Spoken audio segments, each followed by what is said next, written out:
ਲੁਧਿਆਣਾ 'ਚ ਆਮ ਆਦਮੀ ਪਾਰਟੀ ਵੱਲੋਂ ਵਪਾਰੀਆਂ ਅਤੇ ਸਨਅਤਕਾਰਾਂ ਨਾਲ ਬਿਜਲੀ ਦੇ ਸੰਕਟ ਨੂੰ ਲੈ ਕੇ ਇੱਕ ਮੀਟਿੰਗ ਕੀਤੀ ਗਈ, ਜਿਸ 'ਚ ਆਮ ਆਦਮੀ ਪਾਰਟੀ ਦੇ ਮੁੱਖ ਨੇਤਾ ਇਸ ਮੌਕੇ ਆਪ ਆਗੂ ਹਰਪਾਲ ਚੀਮਾ ਅਤੇ ਬੀਬੀ ਸਰਬਜੀਤ ਕੌਰ ਮਾਣੂਕੇ ਨੇ ਪੰਜਾਬ ਕਾਂਗਰਸ ਉੱਤੇ ਜੰਮ ਕੇ ਨਿਸ਼ਾਨੇ ਸਾਧੇ। ਉਹਨਾਂ ਬਿਜਲੀ ਦੇ ਮੁੱਦੇ ਉੱਤੇ ਕਾਂਗਰਸ ਸਰਕਾਰ ਨੂੰ ਘੇਰਿਆ। ਇਸ ਦੇ ਨਾਲ ਹੀ ਆਪ ਆਗੂ ਭਾਜਪਾ ਲੀਡਰਾਂ ਤੇ ਵੀ ਆਪਣੀ ਭੜਾਸ ਕੱਢਦੇ ਨਜ਼ਰ ਆਏ।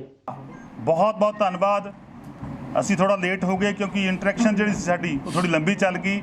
ਅੱਜ ਆਮ ਆਦਮੀ ਪਾਰਟੀ ਨੇ ਲੁਧਿਆਣਾ ਦੇ ਵਿੱਚ ਇੱਕ ਵਪਾਰੀਆਂ ਦੇ ਨਾਲ, ਇੱਕ ਉਦਯੋਗਪਤੀਆਂ ਦੇ ਨਾਲ ਇੱਕ ਇੰਟਰੈਕਸ਼ਨ ਰੱਖੀ ਸੀਗੀ, ਇੱਕ ਵਿਚਾਰ ਵਟਾਂਦਰਾ ਕੀਤਾ ਗਾ ਕਿ ਵਪਾਰੀਆਂ ਨੂੰ, ਉਦਯੋਗਪਤੀਆਂ ਨੂੰ ਕੀ ਸਮੱਸਿਆ ਆਈਆਂ ਨੇਗੀਆਂ, ਕੀ ਸਮੱਸਿਆਵਾਂ ਦਾ ਸਾਹਮਣਾ ਕਰਨਾ ਪੈ ਰਿਹਾ, ਕਿਉਂਕਿ ਲੋਕਡਾਊਨ, ਕਰਫਿਊ ਔਰ ਇਸ ਪਾਵਰ ਕੱਟ ਦੇ ਵਿੱਚ ਅੱਜ ਪੰਜਾਬ ਦੇ ਇੰਡਸਟਰੀਅਲਿਸਟ ਦਾ ਜੀਣਾ ਜਿਹੜਾ ਹੈਗਾ ਉਹ ਹਰਾਮ ਹੋਇਆ ਪਿਆ ਗਾ। ਅੱਜ ਪੰਜਾਬ ਵਿੱਚ ਜਿਹੜੀ ਇੰਡਸਟਰੀ ਜਿਹੜੀ ਆ ਬੜੀ ਤਬਾਹੀ ਵੱਲ ਚੱਲ ਰਹੀ ਆ।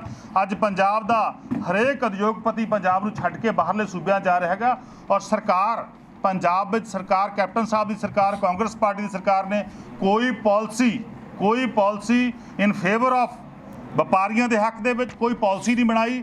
ਅੱਜ ਪੰਜਾਬ ਜਿਹੜਾ ਹੈਗਾ ਇੰਡਸਟਰੀ ਤੋਂ ਖਾਲੀ ਹੋ ਰਿਹਾ ਔਰ ਪੰਜਾਬ ਵਿੱਚ ਮੈਂ ਸਮਝਦਾ ਇੱਕ ਤਬਾਹੀ ਮੱਚੀ ਪਈ ਆ। ਪਿਛਲੇ ਸਾਲ ਜਦੋਂ ਲੋਕਡਾਊਨ ਸੀਗਾ, ਇਹ ਜਿਹੜਾ ਕ੍ਰਾਈਸਿਸ ਅੱਜ ਸਾਹਮਣੇ ਦਿਖਾਈ ਦੇ ਰਿਹਾ ਬਿਜਲੀ ਦਾ, ਪਿਛਲੇ ਸਾਲ ਦਾ ਆਇਆ ਹੋਇਆ ਗਾ। ਪਿਛਲੇ ਸਾਲ ਸਰਕਾਰ ਨੂੰ ਪਤਾ ਲੱਗ ਗਿਆ ਸੀਗਾ ਕਿ ਜਿਹੜੇ ਯੂਨਿਟ ਨੇ ਥਰਮਲ ਪਲਾਂਟ ਉਹ ਬੰਦ ਹੋਣਗੇ। ਉਹਦਾ ਕਾਰਨ ਕੀ ਆ ਕਿ ਉਸ ਸਮੇਂ ਜਿਹੜਾ ਲੋਕਡਾਊਨ ਲੱਗਿਆ ਸੀਗਾ, ਫੈਕਟਰੀ ਇੱਕ ਵੀ ਨਹੀਂ ਪੰਜਾਬ ਚੱਲੀ ਸੀਗੀ। ਪਿਛਲੇ ਸਾਲ ਇੱਕ ਵੀ ਫੈਕਟਰੀ ਪੰਜਾਬ ਚੱਲੀ ਨਹੀਂ ਸੀਗੀ ਔਰ ਉਹ ਸਾਰੀ ਬਿਜਲੀ ਜਿਹੜੀ ਬਚ ਗਈ ਸੀ ਉਹ ਕਿਸਾਨਾਂ ਨੂੰ ਦਿੱਤੀ ਗਈ ਔਰ ਕ੍ਰਾਈਸਿਸ ਖੜਾ ਨਹੀਂ ਹੋਇਆ। ਇਸ ਵਾਰ ਇਹ ਕ੍ਰਾਈਸਿਸ ਖੜਾ ਹੋਇਆ ਗਾ, ਇਹਦੇ ਲਈ ਸਰਕਾਰ ਜ਼ਿੰਮੇਵਾਰ ਹੈਗੀ। ਔਰ ਜਿਹੜੀਆਂ ਵਿਚਾਰ ਵਟਾਂਦਰੇ 'ਚ ਗੱਲਾਂ ਨਿਕਲ ਕੇ ਆਈਆਂ ਸਾਹਮਣੇ, ਮੈਂ ਉਹਨਾਂ 'ਤੇ ਵੀ ਚਰਚਾ ਕਰੂੰਗਾ। ਪੰਜਾਬ ਵਿੱਚ ਸਭ ਤੋਂ ਵੱਡਾ ਜਿਹੜਾ ਇਸ਼ੂ ਸਾਹਮਣੇ ਆਇਆ ਕਿ ਕਰਪਸ਼ਨ ਦਾ ਇਸ਼ੂ। ਕਰਪਸ਼ਨ ਜਿਹੜੀ ਆ ਸਭ ਤੋਂ ਵੱਡੀ ਪੱਧਰ 'ਚ ਪੰਜਾਬ 'ਚ ਹੋ ਰਹੀ ਆ। ਇੰਡਸਟਰੀ ਲਾਉਣ ਲਈ, ਇੰਡਸਟਰੀ ਇਸਟੈਬਲਿਸ਼ ਕਰਨ ਦੇ ਲਈ ਵਪਾਰੀਆਂ ਨੂੰ ਜਿਹੜਾ ਹੈਗਾ ਉਹ ਬਹੁਤ ਸਾਰੇ ਰਾਸਤਿਆਂ ਵਿੱਚ ਲੰਘਣਾ ਪੈਂਦਾ ਗਾ।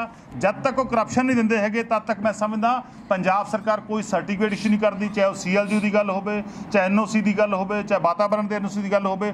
ਸਾਰੇ ਜਗ੍ਹਾ 'ਤੇ ਥਾਂ ਜਿਹੜੀ ਆ ਉਹ ਕਰਪਸ਼ਨ ਦੇ ਨਾਲ ਭਰੀ ਪਈ ਆ ਔਰ ਪੰਜਾਬ ਦੇ ਵਿੱਚ ਇੰਡਸਟਰੀ ਦੀ ਕੋਈ ਪਾਲਿਸੀ ਹੈ ਨਹੀਂ, ਕੋਈ ਇੰਪਲੀਮੈਂਟੇਸ਼ਨ ਹੈ ਨਹੀਂ, ਕੋਈ ਵੀ ਇੰਪਲੀਮੈਂਟੇਸ਼ਨ ਪੰਜਾਬ 'ਚ ਨਹੀਂ ਹੁੰਦੀ ਹੈਗੀ। ਇਹ ਸਭ ਤੋਂ ਵੱਡੇ ਇਸ਼ੂ ਨੇ। ਔਰ ਵੱਡੀ ਗੱਲ ਜਿਹੜੀ ਮੈਂ ਤੁਹਾਡੇ ਨਾਲ ਸਾਂਝੀ ਕਰਨੀ ਚਾਹਾਂਗਾ ਉਹ ਆ GST ਦਾ ਜਿਹੜਾ ਬਕਾਇਆ ਗਾ, ਪੰਜਾਬ ਦੇ ਇੰਡਸਟਰੀਅਲਿਸਟ ਦਾ ਜਿਹੜਾ GST ਦਾ ਬਕਾਇਆ ਗਾ ਉਹ ਲੰਬੇ ਸਮੇਂ ਤੋਂ ਪੈਂਡਿੰਗ ਪਿਆ ਗਾ। ਕੈਪਟਨ ਸਾਹਿਬ ਦੀ ਸਰਕਾਰ ਨਾ ਕੇਂਦਰ ਸਰਕਾਰ ਨਾਲ ਕੋਈ ਮਸਲਾ ਗੱਲ ਕਰਦੀ ਆ, ਨਾ ਕਿਸੇ ਮਸਲੇ 'ਤੇ ਕੋਈ ਜ਼ੋਰ ਦਿੰਦੀ ਆ, ਬਲਕਿ ਵਪਾਰੀਆਂ ਦਾ ਜਿਹੜੇ ਟ੍ਰੇਡਰ ਨੇ ਉਹਨਾਂ ਦਾ ਵੱਡੀ ਪੱਧਰ 'ਤੇ ਬਕਾਇਆ ਪੰਜਾਬ ਸਰਕਾਰ ਵੱਲਾ ਔਰ ਸਰਕਾਰ ਪੱਲਾ ਝਾੜ ਦਿੰਦੀ ਆ ਕਿ ਅਸੀਂ ਕੇਂਦਰ ਸਰਕਾਰ ਨੇ ਪੈਸੇ ਦਿੱਤੇ ਹੈਗੇ। ਕੇਂਦਰ ਸਰਕਾਰ ਨਾਲ ਲੜਾਈ ਲੜਨਾ ਕਿਹਦਾ ਫਰਜ਼ ਆ, ਕਿਹਦੀ ਜ਼ਿੰਮੇਵਾਰੀ ਆ? ਉਹ ਕੈਪਟਨ ਸਾਹਿਬ ਦੀ ਜ਼ਿੰਮੇਵਾਰੀ ਆ। ਉਹ ਕਾਂਗਰਸ ਪਾਰਟੀ ਦੀ ਜਿਹੜੀ ਸਰਕਾਰ ਉਹਦੀ ਜ਼ਿੰਮੇਵਾਰੀ ਹੈਗੀ, ਉਹ ਆਪਣੀ ਜ਼ਿੰਮੇਵਾਰੀ ਤੋਂ ਭੱਜ ਰਹੀ ਆ। ਔਰ ਦੂਜਾ ਜਿਹੜਾ ਹੈਗਾ 2017 ਤੋਂ ਪਹਿਲਾਂ ਜਦੋਂ ਬੈਠ ਲੱਗਿਆ ਹੁੰਦਾ ਸੀ ਪੰਜਾਬ ਵਿੱਚ, ਉਸ ਸਮੇਂ ਬੈਠ ਦੇ ਬਹੁਤ ਸਾਰੇ ਕੇਸ ਸੀਗੇ, ਜਿਹੜੇ ਬੈਠ ਦੇ ਕੇਸ ਸੀਗੇ ਉਹ ਕੇਸ ਜਿਹੜੇ ਹੈਗੇ ਨੇ ਦੁਬਾਰਾ ਸਰਕਾਰ ਨੇ ਖੋਲ੍ਹ ਲਏ, ਦੁਬਾਰਾ ਰਿਕਵਰੀਆਂ ਸ਼ੁਰੂ ਕਰਤੀਆਂ। ਔਰ ਇੱਕ ਪਾਸੇ ਤਾਂ ਲੋਕਡਾਊਨ ਕਰਕੇ ਇੰਡਸਟਰੀ ਬੰਦ ਆ, ਇੱਕ ਪਾਸੇ ਤਾਂ ਪੰਜਾਬ ਵਿੱਚ ਇੰਡਸਟਰੀ ਬੰਦ ਆ, ਪੰਜਾਬ ਵਿੱਚ ਕੰਮ ਨਹੀਂ ਹੋ ਰਿਹਾ। ਔਰ ਦੂਜੇ ਪਾਸੇ ਨਾ ਬੈਠ ਦੇ ਪੈਸੇ ਵਾਪਸ GST ਦੇ ਪੈਸੇ ਵਾਪਸ ਆ ਰਹੇ ਨੇ, ਬਲਕਿ ਬੈਠ ਦੇ ਕੇਸ ਖੋਲ੍ਹ ਕੇ 2017 ਤੋਂ ਪਹਿਲਾਂ ਦੇ ਬੈਠ ਦੇ ਕੇਸ ਖੋਲ੍ਹ ਕੇ ਸਰਕਾਰ ਜਿਹੜਾ ਹੈਗਾ ਵਪਾਰੀਆਂ ਨੂੰ ਤੰਗ ਪਰੇਸ਼ਾਨ ਕਰ ਰਹੀ ਆ। ਆਮ ਆਦਮੀ ਪਾਰਟੀ ਪੰਜਾਬ ਦੇ ਜਿਹੜੇ ਵਪਾਰੀ ਨੇ ਉਹਨਾਂ ਵਾਅਦਾ ਕਰਦੀ ਹੈ ਕਿ 2022 'ਚ ਸਰਕਾਰ ਬਣੂਗੀ, ਸਾਰਾ ਸਿਸਟਮ ਜਿਹੜਾ ਹੈਗਾ, ਜਿਹੜਾ ਤਹਿਸ ਨਹਿਸ ਹੋਇਆ ਪਿਆ ਗਾ, ਜਿਹੜਾ ਬਰਬਾਦ ਹੋਇਆ ਪਿਆ, ਉਹਨੂੰ ਵੀ ਠੀਕ ਕਰਾਂਗੇ ਔਰ ਵਪਾਰੀਆਂ ਦੇ ਨਾਲ ਖੜਾਂਗੇ। ਔਰ ਦੂਜਾ ਮੈਂ ਕੈਪਟਨ ਸਾਹਿਬ ਨੂੰ ਤਾੜਨਾ ਕਰਦਾਂਗਾ, ਉਹਨਾਂ ਨੂੰ ਜਿਹੜਾ ਰਿਕੁਐਸਟ ਵੀ ਕਰਦਾਂਗਾ ਕਿ ਤੁਸੀਂ ਜਿਹੜੇ ਬੈਠ ਦੇ ਕੇਸ ਖੋਲ੍ਹੇ ਨੇ ਤੁਰੰਤ ਬੰਦ ਕੀਤੇ ਜਾਣ ਔਰ GST ਦਾ ਬਕਾਇਆ ਜਿਹੜਾ ਹੈਗਾ ਵਪਾਰੀਆਂ ਤੁਰੰਤ ਜਾਰੀ ਕੀਤਾ ਜਾਵੇ। ਚੀਮਾ ਸਾਹਿਬ ਇੰਡਸਟਰੀਜ਼ ਜਿਹੜੇ ਲੁਧਿਆਣੇ ਦੇ ਖਾਸ ਤੌਰ ਤੇ ਹੈਗੇ ਆ, ਬਿਜਲੀ ਕੱਟਣ ਤੋਂ ਪਰੇਸ਼ਾਨ ਹੈ। 4 ਦਿਨ ਤੋਂ ਲਗਾਤਾਰ ਬਿਜਲੀ ਕੱਟ ਲੱਗ ਰਿਹਾ ਹੈ। ਉੱਥੇ ਨਵਜੋਤ ਸਿੰਘ ਸਿੱਧੂ ਕਹਿੰਦੇ ਦਿੱਲੀ ਮਾਡਲ ਜਿਹੜਾ ਉਹ ਕਿਤੇ ਨਾ ਕਿਤੇ ਫੇਲ ਹੈ, ਉਹ ਨਹੀਂ ਇੱਥੇ ਪੰਜਾਬ 'ਚ ਲਾਗੂ ਹੋ ਸਕਦਾ। ਤੁਹਾਡਾ ਕੀ ਕਹਿਣਾ ਕਿ ਕਿਹੜਾ ਮਾਡਲ ਇੱਥੇ ਲਾਗੂ ਹੋ ਸਕਦਾ ਹੈ, ਕਿੱਦਾਂ ਜਿਹੜੀ ਰਾਹਤ ਮਿਲ ਸਕਦੀ ਹੈ ਇੰਡਸਟਰੀ? ਦੇਖੋ, ਦਿੱਲੀ ਦੇ ਵਿੱਚ ਵੀ ਲੋਕ ਰਹਿੰਦੇ ਨੇ, ਦਿੱਲੀ ਦੇ ਵਿੱਚ ਵੀ ਇੰਡਸਟਰੀ ਆ। ਜੇ ਅਸੀਂ ਉੱਥੇ ਅੱਛੇ ਤਰੀਕੇ ਦੇ ਨਾਲ ਲੋਕਾਂ ਨੂੰ ਡਿਲੀਵਰ ਕਰ ਰਹੇ ਹਾਂਗੇ, ਉੱਥੇ ਬਿਜਲੀ ਦੇ ਰਹੇ ਹਾਂਗੇ, ਤਾਂ ਇਹਨਾਂ ਦਾ ਢਿੱਡ ਪਤਾ ਨਹੀਂ ਕਿਉਂ ਮੱਚਦਾ ਗਾ। ਮੈਂ ਹੈਰਾਨ ਹੈਗਾ ਕਿ ਅਸੀਂ ਬੜਾ ਸਪਸ਼ਟ ਐਲਾਨ ਕਰ ਦਿਆਂਗੇ ਹਰ ਜਗ੍ਹਾ 'ਤੇ ਕਿ ਬਿਲਕੁਲ ਪੰਜਾਬ ਵਿੱਚ ਜਿਹੜੀ ਜਿਹੜੀ ਬਿਜਲੀ ਸਰਪਲਸ ਕਹਿੰਦੇ ਸੀ ਸੁਖਬੀਰ ਸਿੰਘ ਬਾਦਲ, ਕਿੱਥੇ ਗਈ ਹੈ ਜੋ ਬਿਜਲੀ? ਅੱਜ ਸਾਰੇ ਥਰਮਲ ਪਲਾਂਟ ਲਗਾਤਾਰ ਬੰਦ ਹੋ ਰਹੇ ਨੇ, 3-3 ਯੂਨਿਟ 4-4 ਯੂਨਿਟ ਲਗਾਤਾਰ ਬੰਦ ਹੋ ਰਹੇ ਨੇ। ਜਦੋਂ ਅਸੀਂ ਉਹਨਾਂ ਨੂੰ ਨਾ ਉਹਨਾਂ ਦੀ ਮੁਰੰਮਤ ਕਰਾਵਾਂਗੇ, ਨਾ ਕੋਈ ਪਾਲਿਸੀ ਬਣਾਵਾਂਗੇ, ਨਾ ਕੋਈ ਜਿਹੜੀਆਂ ਅੱਛੇ ਜਿਹੜੇ ਐਕਸਪਰਟ ਬੰਦੇ ਨੇ ਸੋਸਾਇਟੀ ਦੇ, ਜਿਹੜੇ ਐਕਸਪਰਟ ਬੰਦੇ ਨਾ ਉਹਨਾਂ ਦੀ ਅਪਾਇੰਟਮੈਂਟ ਕਰਾਂਗੇ, ਜਦੋਂ ਸਾਰੀਆਂ ਸਿਆਸੀ ਅਪਾਇੰਟਮੈਂਟਾਂ ਹੋਣਗੀਆਂ, ਸਿਆਸਤ ਤੋਂ ਪ੍ਰੇਰਿਤ ਜਿਹੜੀਆਂ ਅਪਾਇੰਟਮੈਂਟ ਹੋਣਗੀਆਂ, ਤਾਂ ਇਹੀ ਹਾਲ ਰਹੂਗਾ। ਤਾਂ ਆਮ ਆਦਮੀ ਪਾਰਟੀ ਬਿਲਕੁਲ ਟੈਕਨੋਕ੍ਰੇਟ ਨੂੰ, ਐਕਸਪਰਟਸ ਨੂੰ ਉਹਨਾਂ ਪੋਸਟਾਂ ਤੇ ਲਾਊਗੀ ਜਿਹੜੇ ਇਲੈਕਟ੍ਰਿਸਿਟੀ ਦਾ ਸਿਸਟਮ ਸੁਧਾਰਨਗੇ। ਸੋ ਬਿਲਕੁਲ ਅਸੀਂ ਪੰਜਾਬ ਵਿੱਚ ਜਿਹੜੀ ਸਾਡੀ ਅਸੀਂ ਅਨਾਉਂਸ ਕੀਤਾ ਗਾ 300 ਯੂਨਿਟ ਦਾ, ਉਹ ਵੀ ਲਾਗੂ ਕਰਾਂਗੇ ਔਰ ਪੰਜਾਬ ਵਿੱਚ ਬਿਜਲੀ ਦੇ ਰੇਟ ਵੀ ਘਟਾਵਾਂਗੇ ਔਰ ਜਿਹੜੇ ਸਮਝੌਤੇ ਹੋਏ ਨੇਗੇ ਇਹ ਸਾਰਿਆਂ ਨੂੰ ਸਕ੍ਰੈਪ ਕਰਾਂਗੇ। ਸਰ 300 ਥਰਮਲ ਪਲਾਂਟ ਦੀ ਗੱਲ ਕਰ ਰਹੇ ਹੋ। ਅੱਜ ਬੀਜੇਪੀ ਦੇ ਲੀਡਰਾਂ ਦਾ ਕਹਿਣਾ ਹੈ ਕਿ ਕੇਜਰੀਵਾਲ ਸਭ ਤੋਂ ਵੱਡਾ ਧੋਖੇਬਾਜ਼ ਹੈ, ਕਿਉਂਕਿ ਅੱਜ ਤੁਸੀਂ ਦੇਹਰਾਦੂਨ ਦੇ ਵਿੱਚ ਕੇਜਰੀਵਾਲ ਜੀ ਨੇ 300 ਯੂਨਿਟ ਫਿਰ ਉੱਥੇ ਵੀ ਐਲਾਨ ਕੀਤਾ ਹੋਇਆ ਕਿ 300 ਯੂਨਿਟ ਅਸੀਂ ਵੀ ਉੱਥੇ ਫ੍ਰੀ ਦੇਵਾਂਗੇ। ਇੱਕ ਪਾਸੇ ਫ੍ਰੀ ਦੀ ਗੱਲ ਕਰ ਰਹੇ ਹੋ, ਦੂਜੇ ਪਾਸੇ ਤੁਸੀਂ ਸੁਪਰੀਮ ਕੋਰਟ 'ਚ ਪਟੀਸ਼ਨ ਦਾਇਰ ਕਰਦੇ ਪਏ ਹੋ ਕਿ ਥਰਮਲ ਪਲਾਂਟ ਸਾਰੇ ਬੰਦ ਕੀਤੇ ਜਾਣ। ਬੜਾ ਅੱਛਾ ਕੁਐਸਚਨ ਆ। ਜਿਹੜੀ ਉਹ ਪਟੀਸ਼ਨ ਸੀ, ਉਹ ਪਟੀਸ਼ਨ ਕੀ ਆ? ਬੜਾ ਗੁੰਮਰਾਹ ਕੀਤਾ ਜਾ ਰਿਹਾ। ਨਵਜੋਤ ਸਿੰਘ ਸਿੱਧੂ ਵੀ ਗੁੰਮਰਾਹ ਕਰ ਰਿਹਾ ਹੈਗਾ, ਬੀਜੇਪੀ ਵਾਲੇ ਵੀ ਗੁੰਮਰਾਹ ਕਰ ਰਹੇ ਨੇ ਪੰਜਾਬ ਦੇ ਲੋਕਾਂ ਨੂੰ। ਉਹ ਜਿਹੜੇ ਥਰਮਲ ਪਲਾਂਟ ਦੇ ਉੱਪਰ ਜਿਹੜੀ ਨਵੀਂ ਟੈਕਨੋਲੋਜੀ ਦੇ ਅਧੀਨ ਦੇ ਜਿਹੜਾ ਧੂਆਂ ਨਿਕਲਦਾ ਗਾ ਉਹਨੂੰ ਕਿਵੇਂ ਠੀਕ ਕਰਨਾ ਗਾ, ਸਾਡੀ ਉਹ NGT ਦਾ ਆਰਡਰ ਸੀਗਾ, ਉਸ ਆਰਡਰ ਨੂੰ ਲਾਗੂ ਕਰਾਉਣ ਲਈ ਪਟੀਸ਼ਨ ਪਾਈ ਸੀਗੀ ਕਿ ਸਾਨੂੰ ਉਹ ਜਿਹੜੇ ਉੱਤੇ ਜਿਹੜੇ ਚਿਮਨੀਆਂ ਹੁੰਦੀਆਂ ਨੇ, ਚਿਮਨੀਆਂ ਦੇ ਉੱਤੇ ਤੁਸੀਂ ਉਹ ਇਕਵਿਪਮੈਂਟ ਲਾਓ, ਉਹ ਜਿਹੜੀ ਆ ਉੱਥੇ ਜਿਹੜੀ ਬਣਦੀ ਮਸ਼ੀਨਰੀ ਆ ਲਾਓ, ਤਾਂ ਕਿ ਜਿਹੜਾ ਧੂਆਂ ਲੋਕਾਂ ਦੀ ਸਿਹਤ ਤੇ ਅਸਰ ਨਾ ਕਰੇ। ਇਹ ਪੰਜਾਬ ਦੇ ਲੋਕ ਵੀ ਚਾਹੁੰਦੇ ਨੇ ਅੱਛੀ ਜ਼ਿੰਦਗੀ ਜਿਉਣੀ, ਪੰਜਾਬ ਦਾ ਹਰ ਵਕਤ ਚਾਹੁੰਦਾ ਕਿ ਮੈਨੂੰ ਵੀ ਕੋਈ ਪ੍ਰੋਬਲਮ ਨਾ ਆਵੇ ਸਾਹ ਲੈਣ ਦੇ ਵਿੱਚ, ਮੈਂ ਵੀ ਉਹ ਜਿਹੜਾ ਹੈਗਾ ਤਾਂ ਹੋਰ ਤੰਗ ਨਾ ਹੋਵਾਂ। ਸੋ ਪਟੀਸ਼ਨ ਉਹ ਸੀ। ਇਹ ਗੁੰਮਰਾਹਕੁਨ ਪ੍ਰਚਾਰ ਜਿਹੜੇ ਬੀਜੇਪੀ ਵਾਲੇ ਕਰ ਰਹੇ ਨੇ ਕਿ ਜਿਹੜੇ ਆਪਣਾ ਕਾਂਗਰਸ ਵਾਲੇ ਕਰ ਰਹੇ ਨੇ ਕਿ ਇਹ ਅਰਵਿੰਦ ਕੇਜਰੀਵਾਲ ਤੋਂ ਘਬਰਾਉਂਦੇ ਨੇ ਕਿ ਆਮ ਆਦਮੀ ਪਾਰਟੀ ਤੋਂ ਘਬਰਾਉਂਦੇ ਨੇ। ਸਰ ਫਿਰ ਜੇਕਰ ਘਬਰਾਉਂਦੇ ਹੈਗੇ ਨੇ ਤਾਂ ਐਸਆਈ ਵਾਲੇ ਮੁੱਦੇ ਉੱਤੇ ਤੁਸੀਂ ਕਿਉਂ ਆਮ ਬੰਦੇ 'ਚ ਜਾ ਰਹੇ ਆ ਨਾ? ਉਹ ਛੋਟਾ ਕੁਐਸਚਨ ਆ, ਕਿਉਂਕਿ ਹਾਸਾ ਮਜ਼ਾਕ ਕੱਢ ਕੇ 300 ਯੂਨਿਟ ਬਿਜਲੀ ਫ੍ਰੀ ਕਰ, ਉਹ ਕਹਿੰਦੇ ਜੇ 301 ਹੋ ਗਿਆ ਯੂਨਿਟ ਫੇਰ ਜੇ 301 ਹੋ ਗਿਆ ਤਾਂ 1 ਯੂਨਿਟ ਦੇ ਇੱਕ ਦੇ ਨਾ ਕੱਲੇ 300 ਇੱਕ ਦੇ ਨਹੀਂ, ਕੱਲੇ 1 ਯੂਨਿਟ ਦੇ। ਉਹੀ ਮੈਂ ਤੁਹਾਨੂੰ ਵੀ ਮੈਨੂੰ ਲੋਕਾਂ ਨੇ ਇਹੀ ਸਵਾਲ ਪੁੱਛਿਆ। ਹਾਂਜੀ, ਕੱਲੇ 1 ਯੂਨਿਟ ਦਾ ਬਿੱਲ ਆਊਗਾ। ਹਾਂ, ਮੈਨੂੰ ਸਾਨੂੰ ਕੁਐਸਚਨ ਪੁੱਛਿਆ ਜਾ ਰਿਹਾ ਨਾ, ਮੈਂ ਤੁਹਾਨੂੰ ਉਹੀ ਪੁੱਛਿਆ ਫਿਰ 1 ਯੂਨਿਟ ਦਾ ਬਿੱਲ ਆਏਗਾ। ਜੇ 315 ਯੂਨਿਟ ਫੱਕਦੇ ਨੇ ਤਾਂ 15 ਯੂਨਿਟ ਦਾ ਆਊਗਾ। ਸੁਖਬੀਰ ਬਾਦਲ ਕਹਿ ਰਹੇ ਨੇ ਕਿ ਕਿਸਾਨਾਂ ਦਾ ਜਿਹੜੇ ਸ਼ਹੀਦ ਹੋ ਰਹੇ ਨੇ ਲਗਾਤਾਰ ਦਿੱਲੀ ਧਰਨੇ ਤੇ ਬੈਠੇ, ਉਹਨਾਂ ਦੇ ਜਿਹੜੇ ਪੁੱਤਾਂ ਸਰਕਾਰੀ ਨੌਕਰੀ ਦਿੱਤੀ ਜਾਊਗੀ ਜਾਂ ਅਕਾਲੀ ਦਲ ਸੱਤਾ 'ਚ ਜਾਊਗੀ। ਦੇਖੋ, ਇਹ ਕਾਲੇ ਕਾਨੂੰਨ ਜਿਹੜੇ ਬਣੇ ਨੇਗੇ, ਕਿਹਨੇ ਬਣਾਏ ਨੇਗੇ? ਇਹਦੇ ਵਿੱਚ ਅਕਾਲੀ ਦਲ ਦਾ ਮੋਹਰੀ ਰੋਲ ਰਿਹਾਗਾ। ਇਹਦੇ ਵਿੱਚ ਬੀਜੇਪੀ ਨੇ ਬਣਾਏ ਨੇ, ਅਕਾਲੀ ਦਲ ਨੇ ਬਣਾਏ ਨੇ ਔਰ ਲਗਾਤਾਰ ਜਦੋਂ ਆਰਡੀਨੈਂਸ ਆਇਆ ਸੀਗਾ, ਜਦੋਂ ਅਸੀਂ ਵਿਰੋਧ ਕਰ ਰਹੇ ਸੀਗੇ, ਉਸ ਸਮੇਂ ਅਕਾਲੀ ਦਲ ਇਹਨਾਂ ਤਿੰਨੇ ਕਾਲੇ ਕਾਨੂੰਨਾਂ ਦੇ ਛੋਲੇ ਗਾਉਂਦਾ ਸੀਗਾ। ਹਰਸਿਮਰਤ ਕੌਰ ਬਾਦਲ ਪ੍ਰੈਸ ਕਾਨਫਰੰਸਾਂ ਕਰਦੀ ਸੀ, ਪ੍ਰਕਾਸ਼ ਸਿੰਘ ਬਾਦਲ ਪ੍ਰੈਸ ਕਾਨਫਰੰਸ ਕਰਦਾ ਸੀਗਾ, ਸੁਖਬੀਰ ਸਿੰਘ ਬਾਦਲ ਪ੍ਰੈਸ ਕਾਨਫਰੰਸ ਕਰਦਾ ਸੀਗਾ, ਨਰਿੰਦਰ ਤੋਮਰ ਜੀ ਨੂੰ ਚੰਡੀਗੜ੍ਹ 'ਚ ਲੈ ਕੇ ਆਏ, ਨਿਤਨ ਗਡਕਰੀ ਜੀ ਚੰਡੀਗੜ੍ਹ ਦੇ ਵਿੱਚ ਆਏ, ਆ ਕੇ ਕਿਹਾ ਕਿ ਇਹਦੇ ਫਾਇਦੇ ਨੇਗੇ। ਲਗਾਤਾਰ ਉਹ ਇਨ ਰਾਈਟਿੰਗ ਦੇ ਵਿੱਚ ਲੈਟਰ ਲੈ ਕੇ ਆਏ ਕਿ ਹਾਂ ਪੰਜਾਬ ਨੂੰ ਫਾਇਦੇ ਨੇਗੇ। ਸੋ ਆਹ ਕਾਲੇ ਕਾਨੂੰਨ ਲੈ ਕੇ ਆਉਣ ਵਾਲੇ ਜਨਮਦਾਤਾ ਕੌਣ ਨੇ? ਸੁਖਬੀਰ ਸਿੰਘ ਬਾਦਲ, ਉਹਦਾ ਪਰਿਵਾਰ, ਅਕਾਲੀ ਦਲ ਤੇ ਬੀਜੇਪੀ। ਅੱਜ ਉਸੇ ਨਾਂ ਤੇ ਸਿਆਸਤ ਕਰ ਰਹੇ ਨੇਗੇ। ਅੱਜ ਉਹਨਾਂ ਜਿਹੜੇ ਕਿਸਾਨਾਂ ਨੂੰ ਮਰਨ ਦੇ ਲਈ ਮਜਬੂਰ ਕੀਤਾ, ਜਿਹੜੇ ਕਿਸਾਨਾਂ ਨੂੰ ਸ਼ਹੀਦ ਹੋਣ ਲਈ ਮਜਬੂਰ ਕੀਤਾ, ਉਹ ਕੌਣ ਆਗਾ? ਉਹ ਅਕਾਲੀ ਦਲ ਬੀਜੇਪੀ ਵਾਲਾ ਗਾ।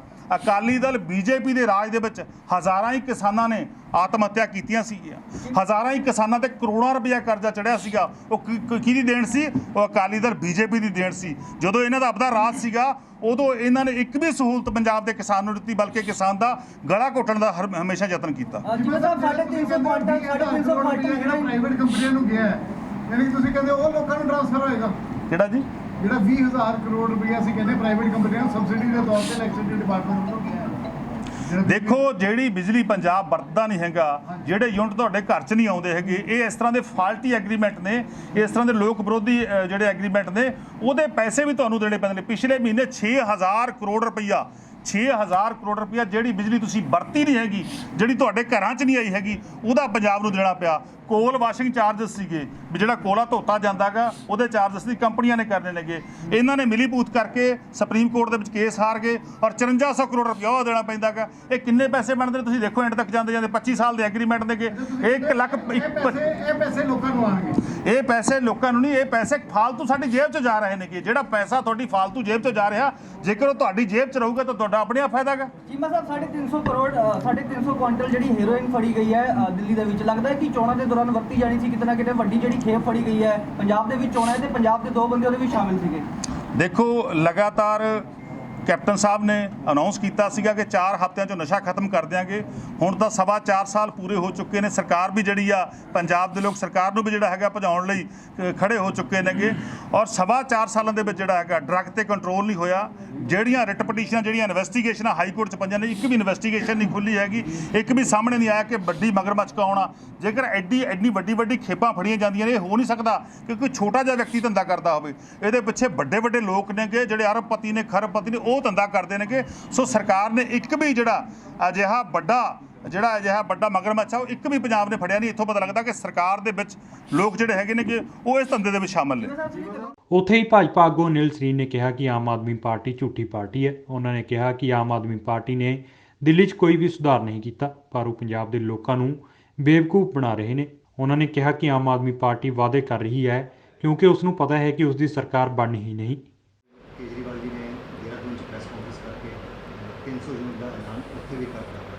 ਕੀ ਲੱਗਦਾ ਹੈ ਕਿ ਆਮ ਆਦਮੀ ਪਾਰਟੀ ਆਪਣੇ ਆਪ ਨੂੰ ਲੈ ਕੇ, ਬਿਜਲੀ ਸੰਕਟ ਨੂੰ ਲੈ ਕੇ ਜਿਹੜੀ ਰਾਜਨੀਤੀ ਕਰ ਰਹੀ ਹੈ, ਉਹ ਕਿਸ ਪੱਖੋਂ ਕਰ ਰਹੀ ਹੈ ਔਰ ਕੀ ਸਮਝਾਉਣਾ ਚਾਹੁੰਦੀ ਹੈ ਲੋਕਾਂ ਨੂੰ, ਕੀ ਮੈਸੇਜ ਦੇਣਾ ਚਾਹੁੰਦੀ ਹੈ? ਮੈਂ ਸਮਝਦਾ ਕਿ ਦੇਸ਼ ਦੇ ਵਿੱਚ ਸਭ ਤੋਂ ਝੂਠਾ, ਸਭ ਤੋਂ ਵੱਡਾ ਧੋਖੇਬਾਜ਼ ਔਰ ਸਭ ਤੋਂ ਵੱਡਾ ਫਰੇਬੀ ਜੇ ਕੋਈ ਮੁੱਖ ਮੰਤਰੀ ਹੈਗਾ ਤਾਂ ਅਰਵਿੰਦ ਕੇਜਰੀਵਾਲ ਹੈ। ਪੰਜਾਬ 'ਚ ਆਇਆ ਤੇ ਇੱਥੇ 300 ਯੂਨਿਟ ਬਿਜਲੀ ਫ੍ਰੀ ਦਾ ਲੋਲੀਪੌਪ ਦੇ ਕੇ ਚਲੇ ਗਿਆ। ਹੁਣ ਉੱਤਰਾਖੰਡ ਦੀ ਗੱਲ ਆਈ ਹੈ। ਔਰ ਦੂਜੇ ਪਾਸੇ ਸੁਪਰੀਮ ਕੋਰਟ ਦੇ ਵਿੱਚ ਪਟੀਸ਼ਨ ਪਾਉਂਦਾ ਪਿਆ ਵਾ ਕਿ ਸਾਰੇ ਥਰਮਲ ਪਲਾਂਟਸ ਬੰਦ ਕਰਤੇ ਜਾਣ। ਮੈਂ ਇਸ ਕੇਜਰੀਵਾਲ ਨੂੰ ਪੁੱਛਣਾ ਚਾਹੁੰਦਾ, ਜੇ ਪੰਜਾਬ ਦੇ ਥਰਮਲ ਪਲਾਂਟ ਬੰਦ ਹੋ ਗਏ, ਬਿਜਲੀ ਨਾ ਹੋਈ, ਤੇ 300 ਯੂਨਿਟ ਕਿਹੜੇ ਬਿਜਲੀ ਦੇ ਮੁਫਤ ਤੁਸੀਂ ਦੇਵੋਗੇ? ਲੋਕਾਂ ਨੂੰ ਬੇਵਕੂਫ ਬਣਾਉਣਾ ਬੰਦ ਕਰੋ ਕੇਜਰੀਵਾਲ ਸਾਹਿਬ। ਦਿੱਲੀ ਮਾਡਲ ਦੀ ਗੱਲ ਕਰਦੇ ਹੋ, ਦਿੱਲੀ ਦੇ ਲੋਕਾਂ ਨੂੰ ਜਾ ਕੇ ਪੁੱਛੋ। ਤਰਾਹੀ ਮਚਾਈ ਪਈ ਆ। ਲੋਕ ਪਾਣੀ ਤੋਂ ਤਰਸਦੇ ਨੇ, ਲੋਕ ਮੈਡੀਕਲ ਸੁਵਿਧਾਵਾਂ ਤੋਂ ਤਰਸਦੇ ਨੇ। ਕਰੋਨਾ ਵਿੱਚ ਜੋ ਬਦਹਾਲੀ ਦਿੱਲੀ ਦੇ ਲੋਕਾਂ ਦੀ ਹੋਈ ਹੈ, ਉਸ ਨੂੰ ਦੇਖ ਕੇ ਪੰਜਾਬ ਛੱਡੋ, ਉੱਤਰਾਖੰਡ ਛੱਡੋ, ਹਿੰਦੁਸਤਾਨ ਦਾ ਕੋਈ ਵੀ ਸੂਬਾ ਤੁਹਾਡੀ ਸ਼ਕਲ ਦੇਖਣ ਨੂੰ ਤਿਆਰ ਨਹੀਂ। ਤੁਸੀਂ ਤਾਂ ਵੋਟਾਂ ਮੰਗਣ ਦੀ ਗੱਲ ਕਰਦੇ ਹੋ। ਅੱਛਾ, ਅੱਜ ਟ੍ਰੇਡ ਸੈਂਟਰ ਵਾਲਿਆਂ ਨਾਲ ਵੀ ਲੁਧਿਆਣਾ ਸ਼ਹਿਰ 'ਚ ਵੀ ਆਮ ਆਦਮੀ ਪਾਰਟੀ ਨੇ ਮੀਟਿੰਗ ਕੀਤੀ ਹੈ ਔਰ ਕਈ ਟ੍ਰੇਡ ਸੈਂਟਰ ਜਿਹੜੇ ਵਪਾਰੀ ਵਰਗ ਹੈਗਾ ਉਹ ਆਮ ਆਦਮੀ ਪਾਰਟੀ ਵਿੱਚ ਜੁਆਇਨਿੰਗ ਕੀਤੀ ਹੈ। ਇਸ ਚੀਜ਼ ਨੂੰ ਕਿਸ ਤਰੀਕੇ ਨਾਲ ਦੇਖਦੇ ਹੋ ਕਿ ਇਹ ਇੱਕ ਪ੍ਰੇਮ ਹੈ, ਭੁਲੇਖੇ 'ਚ ਸਾਰੇ ਲੋਕਾਂ ਨੂੰ ਪਾ ਰਹੇ ਨੇ ਔਰ ਹਰ ਇੱਕ ਨੂੰ ਕੋਈ ਨਾ ਕੋਈ ਲੋਲੀਪੌਪ ਦੇ ਰਹੇ ਨੇ। ਇਹਨਾਂ ਨੂੰ ਇਹ ਪਤਾ ਕਿ ਸੱਤਾ 'ਚ ਤਾਂ ਆਉਣਾ ਨਹੀਂ, ਤੇ ਜੋ ਮਰਜ਼ੀ ਕਹਿ ਦਈਏ, ਜੋ ਮਰਜ਼ੀ ਖੁੱਲੀਆਂ ਆਫਰਾਂ ਦੇ ਦਈਏ, ਚਾਹੇ ਉਹ ਪ੍ਰੈਕਟੀਕਲ ਹੈਗੀਆਂ ਜਾਂ ਨਹੀਂ ਹੈਗੀਆਂ, ਇਹਦੇ ਨਾਲ ਇਹਨਾਂ ਦਾ ਕੋਈ ਸਰੋਕਾਰ ਨਹੀਂ। ਇਹਨਾਂ ਦਾ ਕੰਮ ਹੈ ਸਿਰਫ ਲੋਕਾਂ ਨੂੰ ਝੂਠ ਬੋਲਣਾ, ਲੋਕਾਂ ਨੂੰ ਭੁਲੇਖੇ 'ਚ ਪਾਉਣਾ ਔਰ ਲੋਕਾਂ ਨਾਲ ਗਲਤ ਵਾਅਦੇ ਕਰਨੇ ਜਿਹੜੇ ਕਦੀ ਪੂਰੇ ਨਹੀਂ ਕਰ ਸਕਦੇ। ਇਸ ਤਰ੍ਹਾਂ ਦੇ ਵਾਅਦੇ ਪਾ ਕੇ ਕਿਸੇ ਨਾ ਕਿਸੇ ਰੂਪ ਦੇ ਵਿੱਚ ਸੱਤਾ ਪ੍ਰਾਪਤ ਕਰਨੀ ਜਾਂ ਸੱਤਾ ਦੇ ਨੇੜੇ ਪਹੁੰਚਣਾ, ਸਿਰਫ ਇਹੀ ਆਮ ਆਦਮੀ ਪਾਰਟੀ ਦਾ ਲਕਸ਼ ਹੈ। ਔਰ ਝੂਠ, ਫਰੇਬ, ਧੋਖੇਬਾਜ਼ੀ ਇਸ ਦਾ ਬ੍ਰਾਂਡ ਹੈਗਾ। ਸ਼੍ਰੋਮਣੀ ਅਕਾਲੀ ਦਲ ਦੇ ਚੰਦੂਮਾਜਰਾ ਜੀ ਨੇ ਵੀ ਅੱਜ ਬਿਆਨ ਦਿੱਤਾ ਵਾ ਕਿ ਵੱਧਦੇ ਪੈਟਰੋਲ ਡੀਜ਼ਲ ਦੇ ਰੇਟ ਦੇ ਨਾਲ ਕਿਤੇ ਨਾ ਕਿਤੇ ਟਰਾਂਸਪੋਰਟਰ ਸਭ ਤੋਂ ਜ਼ਿਆਦਾ ਮਾਰ ਖਾ ਰਿਹਾ ਵਾ ਔਰ ਇਸ ਚੀਜ਼ ਦਾ ਜਿਹੜਾ ਖਮਿਆਜਾ ਵਾ ਆਮ ਲੋਕ ਤਾਂ ਭੁਗਤ ਹੀ ਰਹੇ ਨੇ, ਵਪਾਰੀ ਵਰਗ ਵੀ ਭੁਗਤ ਰਿਹਾ ਵਾ। ਦੇਖੋ ਇਸ 'ਚ ਸਰਕਾਰ ਦੇ ਉੱਤੇ ਉਹਨਾਂ ਨੇ ਬਲੇਮ ਲਗਾਇਆ। ਦੇਖੋ ਇਸ 'ਚ ਕੋਈ ਦੋ ਰਾਏ ਨਹੀਂ ਕਿ ਤੇਲ ਦੀਆਂ ਕੀਮਤਾਂ ਇੱਕ ਚਿੰਤਾ ਦਾ ਵਿਸ਼ਾ ਹੈ ਔਰ ਅਸੀਂ ਸਾਰੇ ਨਾਗਰਿਕ ਚਾਹੁੰਦੇ ਹਾਂ ਕਿ ਜਲਦੀ ਤੋਂ ਜਲਦੀ ਜਿਹੜਾ ਹੈਗਾ ਵਾ ਤੇਲ ਦੀਆਂ ਕੀਮਤਾਂ ਥੱਲੇ ਆ। ਲੇਕਿਨ ਸਾਨੂੰ ਇਹ ਵੀ ਸਮਝਣਾ ਪਏਗਾ ਕਿ ਪੰਜਾਬ ਦੇ ਵਿੱਚ ਨਾਰਦਰਨ ਸਟੇਟਸ ਦੇ ਵਿੱਚ ਸਭ ਤੋਂ ਜ਼ਿਆਦਾ ਵੈਟ ਜੇ ਪੈਟਰੋਲ ਔਰ ਡੀਜ਼ਲ 'ਤੇ ਹੈਗਾ ਉਹ ਪੰਜਾਬ ਸਰਕਾਰ ਦਾ ਹੈ। ਅੱਜ ਕਾਂਗਰਸੀ ਜਾਂ ਅਕਾਲੀ ਦਲ ਵਾਲੇ ਰੌਲਾ ਪਾਉਂਦੇ ਨੇ। ਮੈਂ ਪੁੱਛਦਾ, 3 ਮਹੀਨੇ ਪਹਿਲਾਂ ਜਦੋਂ 25 ਪੈਸੇ ਸੈਸ ਲਾਇਆ ਸੀ ਪੰਜਾਬ ਸਰਕਾਰ ਨੇ, ਉਦੋਂ ਨਹੀਂ ਸੀ ਪਤਾ ਲੱਗਿਆ ਕਿ ਸੈਸ ਲਾਉਣ ਨਾਲ ਤੇਲ ਦੀਆਂ ਕੀਮਤਾਂ ਵਧਣਗੀਆਂ? ਆਪਣੇ ਤੁਸੀਂ ਟੈਕਸ ਲਗਾਈ ਜਾਓ ਔਰ ਕੋਸ਼ਿਸ਼ ਕੇਂਦਰ ਸਰਕਾਰ ਨੂੰ ਜਾਓ। ਇਹ ਕਿਸ ਤਰ੍ਹਾਂ ਦੀ ਰਾਜਨੀਤੀ ਹੈ? ਠੀਕ ਹੈ, ਕੀਮਤਾਂ ਵੱਧ ਰਹੀਆਂ ਨੇ, ਚਿੰਤਾ ਦਾ ਵਿਸ਼ਾ ਹੈ। ਅਸੀਂ ਵੀ ਚਾਹੁੰਦੇ ਹਾਂ, ਸਾਰੇ ਨਾਗਰਿਕ ਚਾਹੁੰਦੇ ਨੇ ਕਿ ਜਲਦ ਤੋਂ ਜਲਦ ਇਹ ਕੀਮਤਾਂ ਥੱਲੇ ਆਉਣ ਔਰ ਇਸ ਵਾਸਤੇ ਉਚਿਤ ਕਦਮ ਉਠਾਏ ਵੀ ਜਾ ਰਹੇ ਨੇ। ਪੰਜਾਬ ਦਾ ਬੀਜੇਪੀ ਜਿਹੜਾ ਹੈਗਾ ਵਾ ਮੰਡਲ, ਉਹ ਕੇਂਦਰ ਸਰਕਾਰ ਨੂੰ ਕਿਉਂ ਨਹੀਂ ਇਸ ਚੀਜ਼ ਨੂੰ ਆਗਾਹ ਕਰਦਾ ਕਿ ਇਸ ਵੇਲੇ ਪੰਜਾਬ ਦੇ ਹਾਲਾਤ ਕਿਸ ਤਰੀਕੇ ਨੇ? ਕਿਉਂਕਿ ਪਹਿਲਾਂ ਕਿਤੇ ਨਾ ਕਿਤੇ ਨੋਟਬੰਦੀ, ਫਿਰ GST, ਫਿਰ ਕਰੋਨਾ 1, ਕਰੋਨਾ 2 ਤੇ ਹੁਣ ਕਿਸਾਨ ਜਥੇਬੰਦੀਆਂ ਵੱਲੋਂ ਜਿਹੜਾ ਪ੍ਰਦਰਸ਼ਨ, ਕਿਤੇ ਨਾ ਕਿਤੇ ਪੰਜਾਬ ਪਿਛੜਦਾ ਜਾ ਰਿਹਾ ਵਾ ਸਰ। ਜਿੱਥੇ ਤੱਕ ਤੇ ਕਿਸਾਨ ਪ੍ਰਦਰਸ਼ਨ ਦੀ ਗੱਲ ਹੈਗੀ ਹੈ ਜਾਂ ਕਿਸਾਨ ਜਥੇਬੰਦੀਆਂ ਵੱਲੋਂ ਜਿਹੜੇ ਧਰਨੇ ਕੀਤੇ ਜਾ ਰਹੇ ਨੇ, ਮੈਂ ਬੜੀ ਜ਼ਿੰਮੇਵਾਰੀ ਨਾਲ ਕਹਿਣਾ ਇਹ ਟੋਟਲੀ ਰਾਜਨੀਤੀ ਨਾਲ ਪ੍ਰੇਰਿਤ ਨੇ। ਮੈਂ ਪੁੱਛਣਾ ਚਾਹੁੰਦਾ ਕਿਸਾਨ ਜਥੇਬੰਦੀਆਂ ਨੂੰ, 2006 ਦੇ ਵਿੱਚ private market yard APMC amend ਕੀਤੀ ਸੀ, ਉਦੋਂ ਕਿੱਥੇ ਸੀਗੇ? 2017 ਦੇ ਵਿੱਚ private market yard, public market yard, seasonal market yard, special market yard, producer consumer market yard, ਕਿਸਾਨ ਮੰਡੀ, ਈ ਟ੍ਰੇਡਿੰਗ, ਇਹ ਸਾਰੇ ਦੇ ਸਾਰੇ APMC ਐਕਟ ਦੇ ਵਿੱਚ ਪਾਏ ਗਏ ਸੀਗੇ। ਉਦੋਂ ਕਿੱਥੇ ਸੀਗੇ? 2013 'ਚ ਜਦੋਂ ਕੰਟਰੈਕਟ ਫਾਰਮਿੰਗ ਦਾ ਐਕਟ ਆਇਆ, ਉਹਦੇ ਕਲੌਜ਼ ਨੰਬਰ 25 ਦੇ ਵਿੱਚ ਕਿਸਾਨ ਨੂੰ ਜੇਲ੍ਹ ਔਰ 5 ਲੱਖ ਦਾ ਜੁਰਮਾਨਾ ਸੀਗਾ। ਉਦੋਂ ਕਿੱਥੇ ਸੀਗੇ? ਕਲੌਜ਼ ਨੰਬਰ 26 ਦੇ ਵਿੱਚ ਸਿਵਲ ਕੋਡ ਦਾ ਤੁਹਾਨੂੰ ਉੱਥੋਂ ਵਾਂਝਾ ਰੱਖਿਆ ਗਿਆ ਸੀਗਾ। ਉਦੋਂ ਕਿਉਂ ਨਹੀਂ ਬੋਲੇ ਤੁਸੀਂ? ਤੁਸੀਂ ਹੁਣ ਸਿਰਫ ਔਰ ਸਿਰਫ BJP ਨੂੰ ਬਦਨਾਮ ਕਰਨ ਵਾਸਤੇ ਇੱਕ ਰਾਜਨੀਤੀ ਕਰ ਰਹੇ ਹੋ। ਜੇ ਤੁਸੀਂ ਇਮਾਨਦਾਰ ਹੁੰਦੇ ਕਿਸਾਨੀ ਦੇ ਇਸ਼ੂ ਦੇ ਉੱਤੇ ਤੇ 2013 ਦੇ ਵਿੱਚ ਐਜੀਟੇਸ਼ਨ ਕਰਦੇ, ਜੇ ਇਮਾਨਦਾਰ ਹੁੰਦੇ ਤੇ ਤੁਸੀਂ ਪੰਜਾਬ ਦੀ ਸਰਕਾਰ ਦੇ ਖਿਲਾਫ 2017 'ਚ ਐਜੀਟੇਸ਼ਨ ਕਰਦੇ। ਤੁਸੀਂ ਉਸ ਵੇਲੇ ਇੱਕ ਅੱਖਰ ਨਹੀਂ ਬੋਲਿਆ। ਇਹ ਸਾਫ਼ ਦਰਸਾਉਂਦਾ ਹੈ ਕਿ ਤੁਸੀਂ ਪੂਰੀ ਤਰ੍ਹਾਂ ਰਾਜਨੀਤੀ ਨਾਲ ਪ੍ਰੇਰਿਤ ਹੋ ਕੇ ਇਸ ਐਜੀਟੇਸ਼ਨ ਨੂੰ ਚਲਾ ਰਹੇ ਹੋ ਔਰ BJP ਨੂੰ ਬਦਨਾਮ, ਪ੍ਰਧਾਨ ਮੰਤਰੀ ਨੂੰ ਬਦਨਾਮ ਕਰਨ ਵਾਸਤੇ ਚਲਾ ਰਹੇ ਹੋ। ਦੇਸ਼ ਦੀ ਜਨਤਾ ਸਭ ਸਮਝਦੀ ਹੈ ਔਰ ਇਹੀ ਕਾਰਨ ਹੈ ਕਿ ਅੱਜ ਤੁਹਾਡੀ ਸੰਖਿਆ ਉੱਥੇ ਦਿਨ ਪਰ ਦਿਨ ਘਟਦੀ ਜਾ ਰਹੀ ਹੈ। ਸਰ ਤੁਸੀਂ ਗੱਲ ਕਰ ਰਹੇ ਹੋ ਕਿ ਉਹ ਬਦਨਾਮ ਕਰਨ ਦੀ ਗੱਲ ਕਰ ਰਹੇ ਨੇ, ਪਰ ਤੁਹਾਡੀ ਆਪਣੀ ਲੀਡਰਸ਼ਿਪ ਵੀ ਤਾਂ ਤੁਹਾਡੇ ਵਿਰੋਧ 'ਚ ਉਤਰ ਆਈ ਹੈ।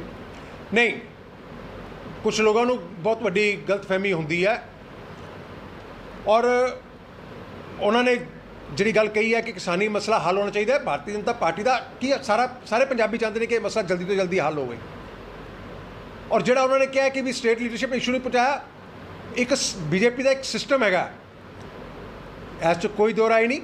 ਸੈਂਕੜੋਂ ਸੀਨੀਅਰ ਲੀਡਰਸ ਹੋਣਗੇ, ਲੇਕਿਨ ਕਿਆ 100 ਸੈਂਕੜੋਂ ਲੀਡਰਸ ਹੀ ਜਾ ਕੇ ਕੇਂਦਰ ਨਾਲ ਗੱਲ ਕਰਨਗੇ? BJP ਦਾ ਆਰਗੇਨਾਈਜੇਸ਼ਨ ਸੈਟਅਪ ਹੈਗਾ, ਜਿਹੜੀ ਵਰਤਮਾਨ 'ਚ ਲੀਡਰਸ਼ਿਪ ਹੈਗੀ ਹੈ, ਉਸ ਨੇ ਪੰਜਾਬ ਦੀ ਸਥਿਤੀ ਨੂੰ ਪ੍ਰੋਪਰ ਸਮੇਂ ਦੇ ਉੱਤੇ ਸੈਂਟਰ ਨਾਲ ਗੱਲਬਾਤ ਕੀਤੀ ਔਰ ਪੰਜਾਬ BJP ਯੂਨਿਟ ਦੀ ਕਾਰਨ ਹੀ ਇਹ ਜਿਹੜੀਆਂ 11 ਬੈਠਕਾਂ ਕਿਸਾਨਾਂ ਨਾਲ ਹੋਈਆਂ ਨੇ, ਇਹ 'ਚ ਪੰਜਾਬ BJP ਯੂਨਿਟ ਦਾ ਬਹੁਤ ਵੱਡਾ ਯੋਗਦਾਨ ਹੈਗਾ। ਔਰ ਲੇਕਿਨ ਜੇ ਕਿਸੇ ਲੋਕਾਂ ਨੂੰ ਆਪਣਾ ਕੋਈ ਹੋਰ ਮੰਤਵ ਹੋਵੇ ਔਰ ਉਹਦੀ ਆੜ ਦੇ ਵਿੱਚ ਕਿਸਾਨੀ ਅੰਦੋਲਨ ਨੂੰ ਲੈ ਕੇ ਆਉਣ ਤੇ ਮੈਂ ਉਹਦੇ ਬਾਰੇ ਕੋਈ ਕਮੈਂਟ ਨਹੀਂ ਕਰਨਾ ਚਾਹੁੰਦਾ। ਕਾਂਗਰਸ ਵੀ ਆਪਸ 'ਚ ਭਿੜੀ ਪਈ ਹੈ, ਆਪਣੇ ਆਪਸੀ ਕਲੇਸ਼ ਚੱਲ ਰਿਹਾ ਹੈ। ਹੁਣ ਤੁਹਾਡੇ ਪਾਰਟੀ 'ਚ ਵੀ ਆਪਸੀ ਕਲੇਸ਼ ਸ਼ੁਰੂ ਹੋ ਗਿਆ। ਆਮ ਲੋਕ ਕਿਸ ਪਾਰਟੀ ਵੱਲ ਦੇਖਣ? ਨਹੀਂ। ਪਾਰਟੀ ਤੋਂ ਉਮੀਦ ਕੀ ਲਗਾਉਣ? ਨਹੀਂ, ਸਾਡੇ 'ਚ ਕਲੇਸ਼ ਕਿੱਥੇ ਹੈਗਾ? ਜੇ ਇੱਕ ਵਿਅਕਤੀ ਆਪਣੀ ਕਿਸੇ ਰੀਜ਼ਨਾਂ ਕਰਕੇ, ਉਹ ਵੀ ਰਾਜਨੀਤਿਕ ਰੀਜ਼ਨ, ਮੈਂ ਬੜੀ ਜ਼ਿੰਮੇਵਾਰੀ ਨਾਲ ਕਹਿਣਾ, ਉਹਨਾਂ ਕਰਕੇ ਜੋ ਕਰਦੇ ਨੇ ਤੇ ਉਹਦੇ 'ਚ ਇਹ ਤਾਂ ਨਹੀਂ ਕਿ ਪੂਰੀ ਪਾਰਟੀ, ਭਾਰਤੀ ਜਨਤਾ ਪਾਰਟੀ ਇੱਕ ਬਹੁਤ ਵੱਡਾ ਸੰਗਠਨ ਹੈ।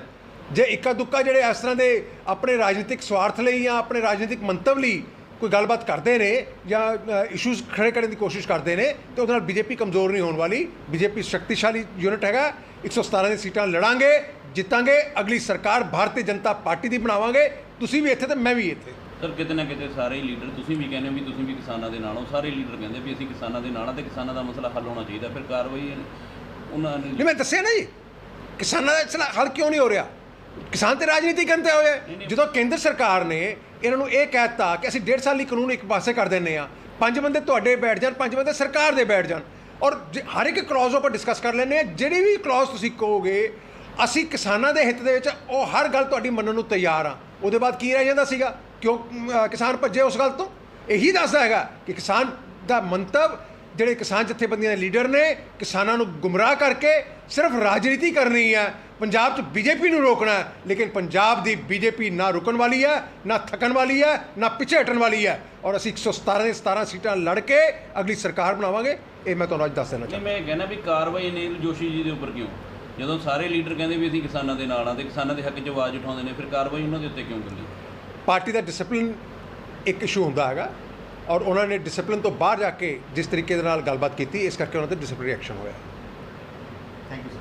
ਬਿਊਰੋ ਰਿਪੋਰਟ, ਜਨ ਹਿਤੈਸ਼ੀ ਨਿਊਜ਼।